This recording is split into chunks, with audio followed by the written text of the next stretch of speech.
Melchizedek is kind of the Tom Bombadil of the Bible. He's a mysterious figure. He enters the scene rather abruptly, with no real introduction, and then leaves just as suddenly with no real explanation. There's one other possible reference to Melchizedek in Psalm 110. Some translations have it as a proper name, Melchizedek, while others put it as righteous king, which is what his name means in the original Hebrew. And then he plays a prominent role in the Christian book of Hebrews in the New Testament, which lays out some speculative commentary about the figure of Melchizedek. The author of Hebrews makes a case that Jesus is in the spiritual lineage or priestly order of Melchizedek, which is basically saying that Jesus' credentials and qualifications, his bona fides, or good faith, comes not from his bloodline or genealogy, but from the way that he lived an authentic life. In other words, the good faith that Jesus practiced and extended isn't exclusive to any particular tradition. It's wide open to all of us who are willing to live authentic lives. More on what exactly that means another time. So aside from that one psalm and the commentary in the book of Hebrews, all we know about Melchizedek is from a few verses in Genesis chapter 14. And like Melchizedek, Genesis 14 itself seems to drop into the storyline from out of nowhere.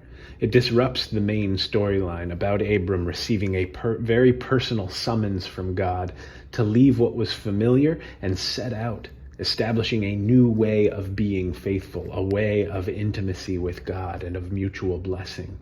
And this faith journey of Abram is interrupted by the drama of chapter 14, when conflict erupts between a band of 5 local kings in the Jordan Valley pushing back against the overreach of 4 Mesopotamian kings from further away.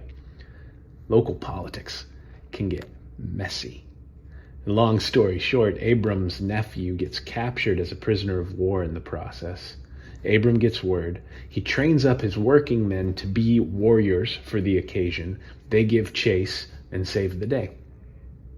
Side note, this wouldn't have been a short story. Even though it's brief in the Bible, it was not a weekend excursion. There are hundreds of miles of drama and subtext in this story. Abram and his men would have come back changed by this experience. You can imagine them years down the road, out grazing their sheep and cattle, still telling war stories about that time when 318 shepherds conquered 4 kings. So at the end of this epic quest, on their return, Abram is met in the Jordan Valley by the local kings who are grateful for his heroic deeds. He's greeted first by Bera, the king of Sodom, whose name we know from earlier in the story, whose name means something like son of evil. Sodom has a scandalous reputation for the ways that they treat travelers and immigrants, and they have an undignified ruler, and it becomes clear, if you read the end of chapter 14, that Abram wants no portion of what Bera has to offer. But when Melchizedek enters the scene, he and Abram commune. This is the first instance, our most ancient echo of communion in the Bible. Melchizedek brings bread and wine and a blessing to serve to Abram. And Abram responds to Melchizedek as you would to someone whom you consider to have spiritual authority. It raises a question, just what is happening on this occasion of communion? Abram, who will become Abraham, represents the very idea that there is one God. The 3 monotheistic faiths, Judaism, Christianity, and Islam, hold Abraham as one of their foremost spiritual authorities. Abraham is virtually synonymous with monotheism. But we know that Abraham's religious context in the ancient Near East was full of deities. There was a whole pantheon of gods to worship and appease. The most theologically radical thing about Abraham wasn't that he followed God with such ardent devotion so much as it was that he had the audacity to ignore all of the other gods on offer. Yet, in Melchizedek, he sees a spiritual companion, a spiritual authority even. Abram accepts Melchizedek's blessing. Melchizedek is called the priest of El Elyon, the highest deity in the Canaanite pantheon of gods.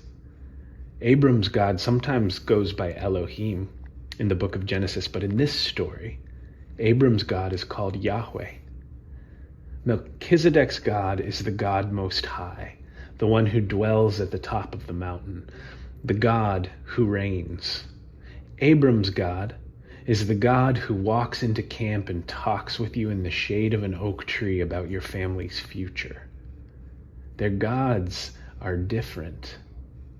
Abram is being courted by a God of radical intimacy, and Melchizedek is doling out blessings of peace and righteousness on behalf of the God who lives beyond. Abram and Melchizedek have different gods, but what they share is a common fervor for being faithful.